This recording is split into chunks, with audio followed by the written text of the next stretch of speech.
Keraland présente Karo Coco Park, votre parc de loisirs et de détente. Jardin créole, toboggan géant, activités aquatiques et terrestres vous apporteront à la fois sensations, adrénaline et décontraction.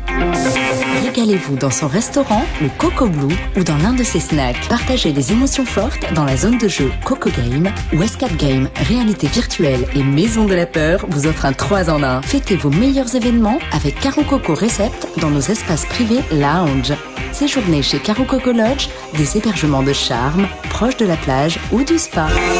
Karo Keraland, le cœur de tous vos loisirs. Guadeloupe, actualité. Au lendemain de l'allocution du président de la République, Michel Depape et Olivier Félix sont partis à votre rencontre, voir ce que vous pensez de ces déclarations. Et si les avis sont mitigés sur la légitimité et la nécessité de la réforme, ils sont unanimes sur le verbiage d'Emmanuel Macron. Regardez. Je pense pour l'allocution du président, c'est quelqu'un qui fout, qu'il est là, il ne sait même pas ce qu'il fait. Et pour moi, partir à la retraite à 64 ans, 65 ans, c'est de la merde. Parce que la majorité comme moi qui passe 50 ans largement, on est déjà fatigué, je ne pense pas à 65 ans, on sera capable de rester ici toujours. Mais rien n'a été dit là. C'est pas juste, c'est vrai que j'en parle, mais je dis que certaines personnes sont obligées de travailler beaucoup plus longtemps que prévu. Parce qu'ils n'ont pas cotisé suffisamment. Je trouve ça injuste. Ça passe pas, ça. Politiquement parlant, il y a un gros problème. Il faut qu'on arrête de voter mal. Tu comprends? Effectivement, ils l'ont mis là, c'est pas moi. Je suis désolée. Moi, la politique, je refuse parce que je trouve que maintenant, là, les gens ils utilisent l'argent public à mauvais escient. Et au final, c'est nous qui payons pour ça. J'en parlais ce matin à ma copine. C'est vrai, hein? Ce n'est pas sérieux. On nous badine, on nous prend pour des gens qui finalement... on n'est pas au fait, on n'est pas à la hauteur et j'estime qu'il nous faut des personnes à la hauteur. C'est une bonne question. Il a parlé pour ne rien dire. Moi, je trouve qu'on devrait choisir. Ça avait été acté à 62 ans. J'aurais aimé choisir. Voilà. Il y en a qui veulent continuer, mais ils ont aussi le choix. Mais là, on vous oblige à poursuivre. Voilà. C'est pas bien ça. Et selon le métier, c'est compliqué. Bon, pas vrai dire rien de sérieux, il ne peut pas parler de rien de concret. Et par rapport à la retraite là même, on a trouvé que ni certains bêtes qu'il faut y garder quand même. Parce qu'il y a des gens qui ont fait des travaux très très très pénibles, que 64 ans, ils ont payé arriver juste ça. Ils ont payé jusqu'à 64 ans à des travaux qui sont pénibles. Pour moi, dans tous les cas, on est obligé de reculer parce que l'âge où les gens décèdent en fait se rallonge. Donc forcément, il faut payer les retraites. Donc automatiquement, on est obligé de pousser un petit peu plus loin. Après, je pense qu'il y a des manières de le dire. Et je pense qu'au niveau de la communication, il y a encore beaucoup de travail à faire par rapport à ça. Surtout pour nous-mêmes en Guadeloupe, par rester garder un certain travail que les gens ont fait que là où il va 50, 55 ans, normalement, ce travail-là, ça ne faut pas rien faire encore. Il faut arrêter le travail là, ça. Alors, 64 ans, ils décident, ils savent qu'ils ne peuvent pas aider mode 600 encore. Hein. Mais ils savent que les grèves qui continuent et que ces gens n'ont pas qu'à laguer. Emmanuel Macron qui a été très rapide effectivement sur la promulgation de cette loi dans la foulée de la décision du Conseil constitutionnel, mais un président qui tarde effectivement à réintégrer les personnels de santé. Effectivement, depuis l'annonce de Francis Braun il y a bientôt un mois de cela, toujours pas de nouvelles au sujet de ces réintégrations. Et certaines pathologies n'offrent pas de prise en charge conséquente et demandent de nombreuses analyses à effectuer en hexagone. C'est le cas pour les diagnostics de maladies liées au sang et aux plaquettes, mais plus pour longtemps. Le CHU de Pointe-à-Pitre a fait l'acquisition d'un automate qui compte avec précision les concentrations de plaquettes ou de thrombocytes dans le sang, ainsi que dans le plasma riche en plaquettes. Regardez. C'est une vraie chance pour la Guadeloupe d'avoir cet automate parce que effectivement on a des patients qui saignent de façon inexpliquée et grâce à cette machine on va pouvoir en diagnostiquer une bonne partie très probablement ou en tout cas leur permettre de réduire le champ diagnostic et de continuer à avoir une vie correcte avec une bonne prise en charge. Nous sommes assureurs, mais dans notre cursus normal en tant qu'assureur, on est aussi là pour faire de la prévention. Et quand il y a eu la demande d'abord du CHU qui a été fait au niveau national sur la Fondation Groupama sur les maladies rares, on nous a contacté pour nous demander est-ce que vous êtes d'accord pour aussi participer au financement de l'agrégomec pour le CHU de Guadeloupe. On a dit tout à fait. On a dit OK, on a répondu OK, parce que c'est tout à fait de nos gènes d'aider des associations, d'aider des chercheurs. Et ça s'est fait naturellement. Il y avait analyse ou il n'y avait pas analyse, tout simplement parce que les plaquettes sanguines qui sont explorées par cet automate ne peuvent pas voyager. Donc au bout de 4 heures, elles sont détruites. Donc on ne pouvait pas prélever les patients et envoyer les prélèvements en métropole pour analyse, parce que de toute façon, ils arrivaient et ils étaient inexploitables. Donc ça impliquait que les patients eux-mêmes aillent se faire explorer dans l'Hexagone, ce qui évidemment n'est pas donné à tout le monde, parce que la prise en charge n'est pas forcément... n'existe pas forcément dans ces pathologies, parce que ce sont des patients qui parfois ont une vie quasiment normale, mais en tout cas qui n'ont pas un besoin de diagnostic immédiat, mais du coup donc qui erraient, avaient une errance diagnostique très longue, alors que maintenant ils vont pouvoir être diagnostiqués sur place et donc éviter des frais inconsidérés pour avoir un diagnostic. C'est une bonne action parce qu'on participe aussi à faire en sorte que nos concitoyens et nos Guadeloupéens aussi puissent avoir une santé et être suivis comme il le faut au niveau santé. Dès que les mises au point seront complètement terminées, on va les reconvoquer et les explorer de façon très précise en fonction donc, de toute leur symptomatologie, parce qu'évidemment on cible en fonction des pathologies des patients certaines analyses. Mais ça devrait démarrer très très vite. Et il y a un deuxième versant aussi dans cet automate, c'est qu'on va pouvoir faire des programmes de recherche, notamment chez les patients drépanocytaires, dont on sait qu'ils ont des anomalies plaquettaires.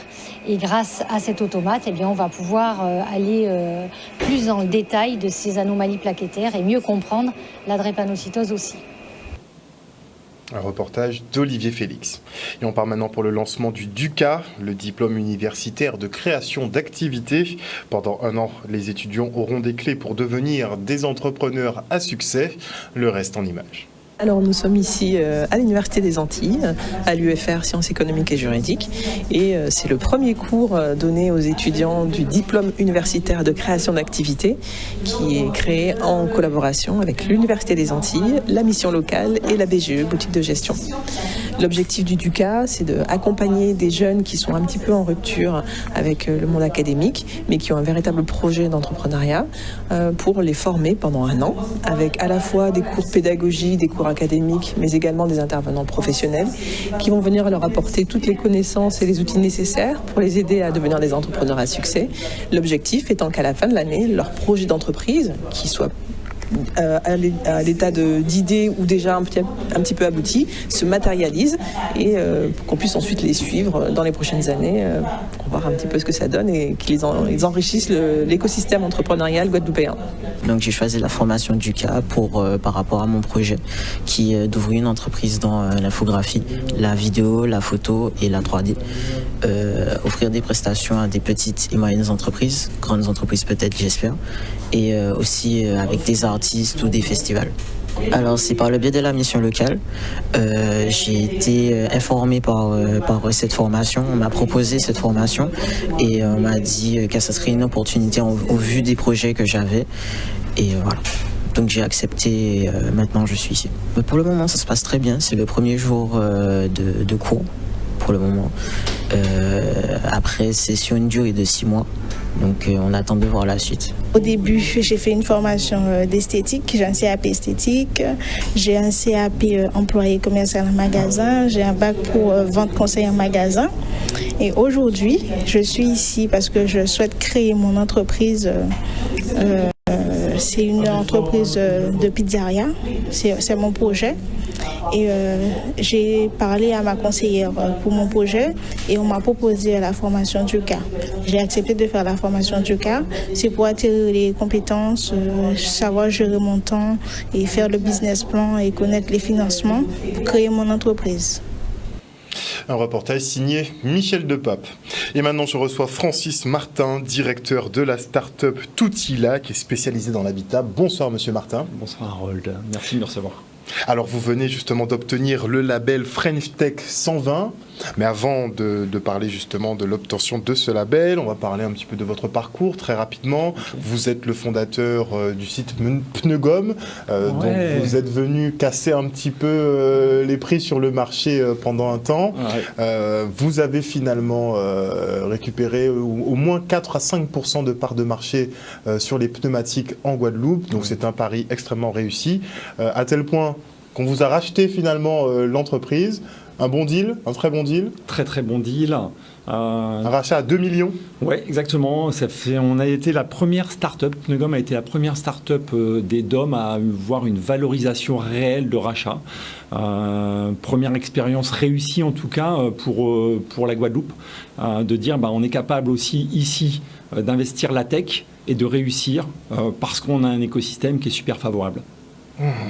Mais est-ce que des projets, justement, on voit souvent les startups comme des incubateurs d'idées novatrices, mais est-ce que ce sont des idées finalement qui sont pérennes ou bien c'est pour un temps? On a toujours, c'est comme dans tout, il y a des idées. Ce qu'il faut, c'est pouvoir les mettre en œuvre. On les met en œuvre que s'il y a un écosystème qui est favorable. Il y a des gens qui se battent là depuis des années pour créer cet écosystème. Il y a des banques qui accompagnent, il y a la BPI, il y a le Village by CA, il y a des incubateurs comme The Box, et puis il y a tout un écosystème qui tourne autour de la French Tech aujourd'hui, qui permet justement à des jeunes entrepreneurs, des fois issus de zones défavorisées, de pouvoir créer leurs projets et de les monter. Tous ne réussiront pas, mais d'entreprendre, c'est choisir le pari d'une vie différente. Il ne faut pas être clair là-dessus. Parce qu'on pousse beaucoup de jeunes en ce moment vers la filière entrepreneuriale, mais il y a beaucoup d'appelés, peu d'élus au final. L'entreprise fonctionne, le parcours entrepreneurial, c'est juste un parcours de vie différent de ce qu'on choisit ailleurs. Donc moi, je suis entrepreneur depuis 26 ans maintenant. Je dis à tous, tentez l'aventure. Peut-être que ça va bien se passer, tant mieux pour vous. Peut-être que ça va mal se passer, tant mieux pour vous aussi, vous aurez vécu une expérience que les autres n'auront pas vécue. Donc vous étiez dans la pneumatique, vous avez fait valoriser cette société, donc quand même à 2 millions d'euros, ce qui est énorme finalement. Et après, vous avez donc créé une application, l'application Toutila, qui est spécialisée justement dans l'habitat. C'est ça. Au sortir de mon expérience sur le pneu, j'avais besoin de construire des trajectoires de sens différents. J'avais besoin de créer un nouveau projet, de capitaliser sur mon expérience. J'avais une expérience bâtiment également, en plus de l'expérience web. Et je me suis dit comment je peux faire pour donner du sens et être un peu utile aux autres. Et est né le projet Toutila, tout pour l'habitat. Et j'espère à terme, tout pour l'habitat éco-responsable. L'éco-responsabilité, ce sera votre nouveau credo? C'est pas notre nouveau créneau. Avant de créer Toutila, dans le laps de temps qui a suivi la vente de Pneugom et la création de Toutila, je me suis posé la question de savoir ce que je pouvais faire. Il y avait une application qui s'appelle Yuka, qui est une super application. Vous allez dans un magasin, vous scannez et on vous dit c'est de la bonne bouffe ou de la malbouffe. Génial. Je me suis dit mais si on pouvait faire ça pour tous les produits, ce serait top, parce qu'aujourd'hui on est en défaut d'information. On a beaucoup de références, c'est vrai, mais on ne connaît pas vraiment l'indication. On ne sait pas d'où ça vient, on ne sait pas comment c'est produit, on ne sait pas si les entreprises sont RSE, etc. Et je n'ai pas trouvé le modèle économique à l'époque pour pouvoir lancer cette application, une application comme Yuka. Et je me suis dit, je passe, mais je le garde dans un coin de ma tête. Et quand j'ai créé Toutila, donc Toutila, c'est un concept innovant et différenciant, c'est une marketplace. C'est comme Amazon pour les DOM et pour l'habitat. Et j'ai, dès le début, mis des petits indices d'éco-responsabilité sur les produits. Et je me suis aperçu de la masse de travail que c'était pour réellement donner une information viable, vérifier une information. Et c'est là où j'ai créé le programme de recherche qui nous a permis d'être élus au French Tech 120, qui est un super label. Donc un programme de recherche qui plaît, finalement? C'est un programme qui va être lancé la semaine prochaine, officiellement. On va faire le kick-off de ce programme de recherche. C'est l'union entre l'université, les chercheurs et l'entreprise dans nos territoires. L'idée, c'est d'arriver à créer ces ponts qui vont nous permettre de créer des procédés, de créer des produits différents, peut-être, pourquoi pas à terme, de réindustrialiser, faire de smart manufacturing sur nos territoires. Et c'est là-dedans que je me lance à 300%, et on lancera effectivement ce programme dès mardi prochain. Est-ce qu'on peut dire que Toutila a atteint sa vitesse de croisière? outil-là commencera à être rentable, je pense, cette année, après 4 années difficiles avec le Covid. Mais l'idée, c'est pas que ce soit rentable que sur la Guadeloupe. Pour que ça fonctionne, quand on crée des produits, quand on va faire un travail de recherche pour notre territoire, on peut aussi prétendre à le faire pour d'autres territoires qui nous ressemblent. Et c'est là où je veux vraiment m'appuyer sur ce qu'on va trouver, sur les donc une plateforme caribéenne, puisque les normes de construction... Pour moi, le projet guadeloupéen n'est pas seulement caribéen. Je pense qu'il est océan Indien, je pense qu'il est national, et je pense même qu'il est international si on réussit notre pari de recherche. Quel avantage représente le fait justement d'avoir ce label French Tech 120 ? Alors French Tech 120, c'est un label qui a été créé pour... On va faire courte. C'est la première marche vers une introduction en bourse. En fait, aujourd'hui, on a plusieurs steps pour arriver en bourse. La première, c'est le French Tech 120. Ensuite, c'est le Next 40. Et ensuite, c'est l'Euronext. Et aujourd'hui, on a un privilège énorme. On est 2 startups dans les DOM à avoir été élus et lauréats de ce label. Il y a MyDTech, guadeloupéen aussi. Et il y a Toutila, guadeloupéen aussi. Et c'est là où on doit surfer. On doit profiter de la notoriété qui nous est donnée pour construire, pour capitaliser, pour trouver les personnes qui vont venir autour de nous pour construire un projet qui sera, je l'espère, plus que caribéen, plus que national. Si vous parlez d'introduction en bourse, là, ce sera pour tout le monde. On y va, en tout cas, c'est ce qu'on tente et c'est ce qu'on veut réussir.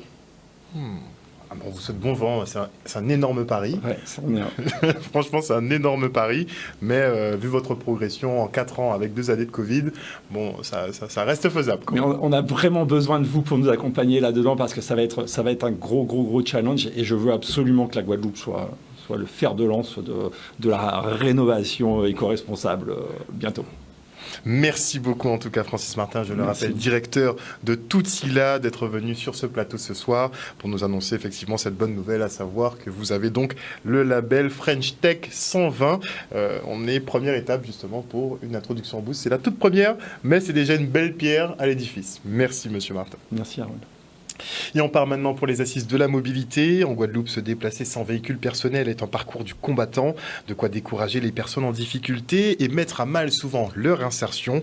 2000 personnes ont donc été entendues pour réaliser un diagnostic territorial. Des pistes sont à l'étude comme le covoiturage, le financement de permis de conduire et surtout l'achèvement du schéma de transport du territoire. Une enveloppe d'1 million d'euros sera d'ailleurs mise en place dans le cadre d'appels à projets innovants. Regardez. Aujourd'hui, il y a ce diagnostic qui a été précisé tout au long de la journée. Il y aura donc des ateliers de travail de manière à trouver donc des pistes. On a beaucoup parlé de covoiturage, nous avons parlé donc de revoir donc les lignes. Il faut dire aussi qu'il y a tout un travail qui a commencé entre les EPCI, régions, départements, dans le cadre de l'organisation unique donc, du transport sur le territoire, qui devrait pouvoir apporter des solutions. Mais moi aussi, en tant que président du département, j'ai été fortement alerté par un certain nombre de choses et nous allons voir aussi comment favoriser cela, qu'il puisse y avoir donc des tarifications spécifiques pour les personnes les plus défavorisées qui sont en situation d'insertion ou les minima sociaux, de manière à ce que, par exemple, il y a eu où on a précisé quelqu'un qui payait 14 € par jour, prêt-à-pied de Basse-Terre. Donc, il y a des pistes, des prestations à mettre en place. Mais je salue le travail qui a été effectué par nos services et également l'association pour avoir un diagnostic en plus qui est suffisamment fiable puisque c'est pratiquement 2000 personnes qui ont été consultées, ce qui donne une force à ces résultats. C'était l'occasion de partager sur le diagnostic territorial de la mobilité solidaire qui a été réalisé par l'association Solidaritis sur notre territoire. Et c'est ensuite forcément autour de ces assises, autour des ateliers qu'on a pu organiser, c'est la contribution de tous les acteurs à apporter des projets innovants, à apporter des solutions à une situation dont on sait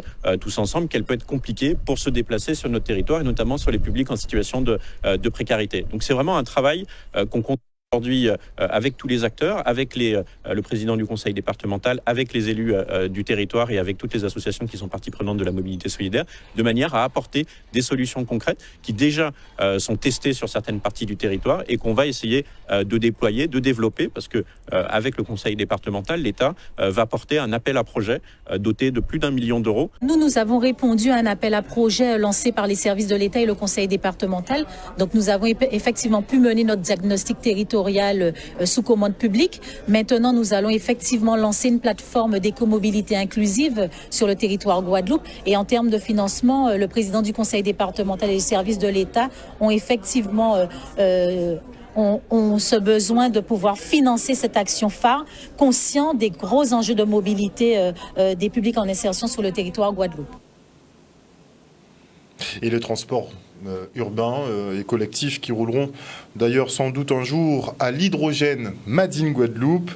France Hydrogène, un gros groupe national, s'intéresse particulièrement à notre territoire qui dispose d'une géothermie de niveau 4 et de l'eau à profusion, de quoi permettre la production d'hydrogène vert parmi les moins chers du marché, comme nous l'ont expliqué à de multiples reprises M. Gérald Bougré et M. Omotunde. Une véritable aubaine pour nos territoires et des acteurs économiques comme la SARA qui se penchent sérieusement sur le dossier. Regardez. L'objectif de cette journée, c'est vraiment de montrer déjà l'état d'avancement du déploiement de l'hydrogène dans les Outre-mer, particulièrement en Guadeloupe, mais aussi ce qui se fait par ailleurs dans l'Hexagone. Et vraiment de faire un zoom, bien sûr, sur la Guadeloupe, sur les projets qui ont démarré, qui émergent. Il y a un fort dynamisme et d'accompagner ce mouvement, de montrer que l'hydrogène, c'est pas quelque chose pour demain ou après-demain. Les solutions technologiques existent. Ça a vraiment un sens pour contribuer à la transition énergétique et d'un point de vue économique. Et donc vraiment, voilà, c'est de donner un coup d'accélérateur et de aussi impliquer le territoire, les collectivités, en espérant que ça fasse vraiment émerger une stratégie régionale pour la Guadeloupe sur l'hydrogène. Notre but et notre objectif, notre obligation, c'est de transformer cette énergie carbonée en énergie décarbonée. Et en cela, l'hydrogène comme vecteur d'énergie est particulièrement intéressant. Donc nous avons commencé à travailler sur ces sujets-là. Nous avons recruté, il faut savoir que nous avons recruté des ingénieurs et des gens extrêmement compétents, des chercheurs extrêmement compétents dans ces domaines. Et nous travaillons alors avec d'autres partenaires, bien entendu, avec la région, avec d'autres industriels en partenariat pour développer l'hydrogène en Guadeloupe, mais aussi sur les autres territoires. L'hydrogène, c'est un vecteur extrêmement intéressant dans le cadre de la transition énergétique. On est sur des territoires, en particulier en Guadeloupe, qui sont riches en énergie renouvelable. Ça peut être le photovoltaïque, ça peut être l'éolien. La question, c'est de savoir comment on l'utilise, comment on le stocke. Ce vecteur hydrogène, c'est une brique, une clé qui permettra effectivement de mieux utiliser, de davantage utiliser l'énergie renouvelable qu'on peut produire sur le territoire. C'est pas une solution miracle. Dans le domaine de l'énergie, malheureusement, l'énergie miracle, on n'a pas trouvé encore. L'hydrogène contribue à la transition énergétique en complémentarité avec l'électricité, l'énergie renouvelable. Vraiment, le but, c'est la décarbonation de l'économie avec un objectif fixé à 2050. Avant, si on y arrive, mais c'est déjà ambitieux à 2050. Et en fait, l'électricité seule n'arrivera pas à tout faire. Tout ce qu'on arrive à électrifier pour éviter les émissions de CO2, tant mieux. L'hydrogène va finalement contribuer en complétant à décarboner, en décarbonant ce que l'électrification directe ne parviennent pas à faire. Un reportage de Maxime Morel. Une délégation sénatoriale conduite par Victorin Lurel s'est rendue à la maison de la famille à Bémao. Une visite de terrain pour connecter les élus à la réalité, pour qu'ils mènent des politiques efficientes pour nos territoires. Le reportage. Dans la mesure où on a décidé de mener une mission de travail sur la parentalité dans les territoires outre-mer, il nous semblait véritablement important, crucial, de venir ici en Guadeloupe. Nous irons également à Saint-Martin et à Saint-Barthélemy pour voir les bonnes pratiques, élaborer un diagnostic et ensuite faire des propositions à l'échelle de tous les territoires outre-mer. Nous avons beaucoup échangé, c'est-à-dire déjà présenter la structure, donc la maison de la parentalité et de la famille de la ville de Bémao. Et puis nous avons échangé sur les missions et sur notre pratique au quotidien pour recevoir les familles, les difficultés qu'ils rencontrent et quel accompagnement qu'on mettrait en place pour pouvoir les aider dans leur rôle. Pour moi, il en est sorti que de bonnes choses, puisque quand on parle de la famille, c'est une chose essentielle. On sait très bien, Guadeloupe, à quel point nous avons des sentiments pour nos familles respectives. Alors c'est vrai que cette maison de la parentalité leur a permis de voir tout le travail que nous avons réalisé. Un travail qui a démarré avant cet espace, puisque depuis pratiquement 2001, nous avons pris à bras le corps la famille bémaotienne. Ce que nous avons vu ici à Bémao avec la mère et Hélène Poliphante-Molia, c'est extraordinaire. C'est vraiment, si on pouvait généraliser ça, c'est vrai qu'il faut des moyens, mais c'est bien, c'est exemplaire. Nous sommes sénatrices et sénateurs élus par les territoires, nous représentons les territoires, nous devons d'être au contact des élus, des associations, des entreprises, des projets, et donc c'est pour ça que nous sommes ici aujourd'hui.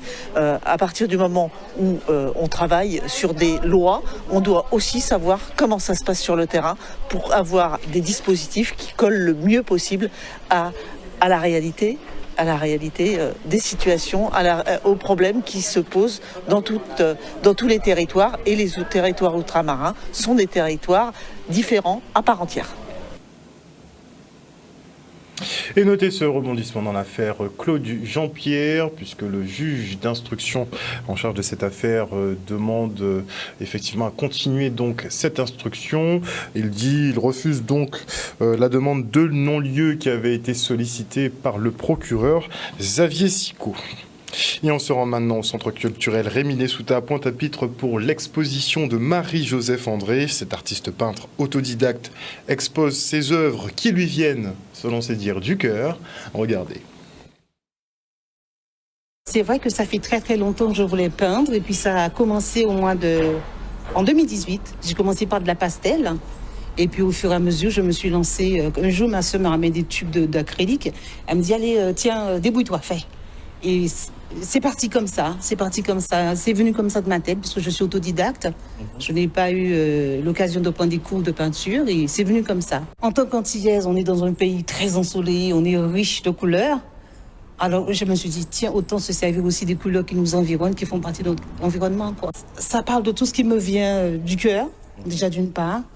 J'ai des inspirations qui sont spontanées, qui ne sont pas toujours réfléchies. Et c'est vrai que quand je suis sur une toile, je ne réfléchis pas. Je me laisse aller. Voilà. Donc c'est souvent des belles choses, si je puis dire, sans me vanter. Hein. C'est la nature, c'est les choses de la vie, des cas qui font partie de notre tradition, des enfants, la famille, un peu d'ethnique. Voilà. La fin, c'est un tableau qui a été fait comme ça. Je ne peux pas vous expliquer quelle main qui est venue et qui m'a dit fais ça. Et c'est vrai que quand j'ai réalisé ce tableau-là, je ne me suis pas rendu compte. Et c'est après, d'autres personnes m'ont dit, mais qu'est-ce que tu as fait? Tu as vu ce que tu as fait? Je n'ai pas très bien compris. Et c'est après, je me suis rendu compte, en fait, j'ai vraiment fait quelque chose.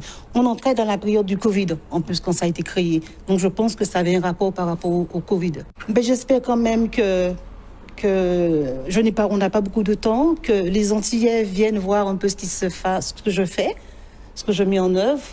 En outre, le fait depuis le mois de mars, en début de mois, j'ai commencé à faire une nouvelle création avec les feuilles que nous avons, les feuilles de madère, les feuilles de noni, les feuilles de banane que je sculpte dans du ciment. Et ce sont nos produits, c'est fait en nous. Et donc, j'aurais voulu que les Antillais viennent voir ce qui se fait, ce qu'on peut faire chez nous. Outremernews.fr, le site de l'actualité Outre-mer, 24 heures sur 24 et 7 jours sur 7. Retrouvez la chaîne Outremer News sur YouTube.